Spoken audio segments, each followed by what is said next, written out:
Hello everyone. Kerala സർക്കാർ PM Shri സ്കീമിൽ ഒപ്പുവെച്ചോ? ഒപ്പുവെച്ചില്ലേ? ഒപ്പുവെക്കണോ? ഇനി ഒപ്പുവെച്ചാൽ എന്തെങ്കിലും കുഴപ്പമാകുമോ എന്നൊക്കെയാണ് ഇപ്പോഴത്തെ ചൂടേറിയ ചർച്ചകളല്ല, ഇൻഫർമേഷൻസ് ആണ് നമ്മുടെ ചാനൽ ലക്ഷ്യം. അതുകൊണ്ട് തന്നെ PM ശ്രീ എന്താണെന്നാണ് ഇന്നത്തെ വീഡിയോയിൽ നിങ്ങളോട് ഞാൻ പങ്കുവയ്ക്കാൻ പോകുന്നത്. PM ശ്രീ എന്നാൽ പ്രധാനമന്ത്രി സ്കൂൾ ഫോർ റൈസിംഗ് ഇന്ത്യ എന്നുള്ളതാണ്.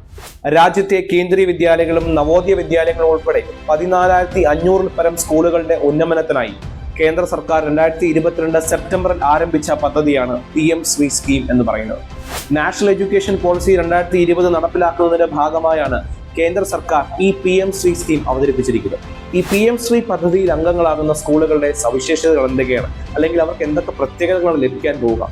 അവിടുത്തെ വിദ്യാർത്ഥികൾക്ക് ആധുനിക രീതിയിലുള്ള ക്ലാസ് മുറികൾ, സയൻസ് ലാബുകൾ, അഡൽട്ട് ടിങ്കറിംഗ് ലാബുകൾ, അതിനോടൊപ്പം തന്നെ അവിടുത്തെ വിദ്യാർത്ഥികൾ ജലസംരക്ഷണം, സൗരോർജ്ജ പദ്ധതികളുടെ ഉപയോഗം, ഹരിത സംരംഭങ്ങൾ എന്നിവ പ്രോത്സാഹിപ്പിക്കുക, അതിനോടൊപ്പം തന്നെ ഇൻക്വയറി മോഡൽ, അതായത് അന്വേഷണാത്മകമായ ഒരു പഠന രീതി കൂടി ഇംപ്ലിമെന്റ് ചെയ്യുന്നതിനായിട്ടാണ് ഈ സ്കീം പ്രധാനമായും ലക്ഷ്യം വെക്കുന്നത്. അടുത്തതായി ഇതിന്റെ ഫണ്ടിംഗ് പാറ്റേൺ നമുക്ക് നോക്കാം.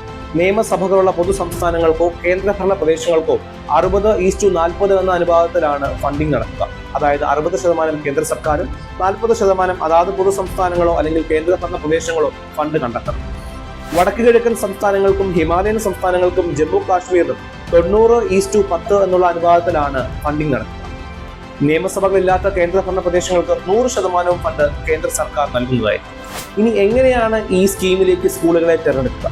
3 ഘട്ടങ്ങളായാണ് ആ ഒരു പ്രോസസ് നടക്കുന്നത്. ആദ്യത്തെ ഘട്ടത്തിൽ സംസ്ഥാന സർക്കാരുകളോ കേന്ദ്രഭരണ പ്രദേശങ്ങളോ കേന്ദ്ര സർക്കാരുമായി ഒരു ധാരണാപത്രത്തിൽ ഒപ്പുവെക്കണം.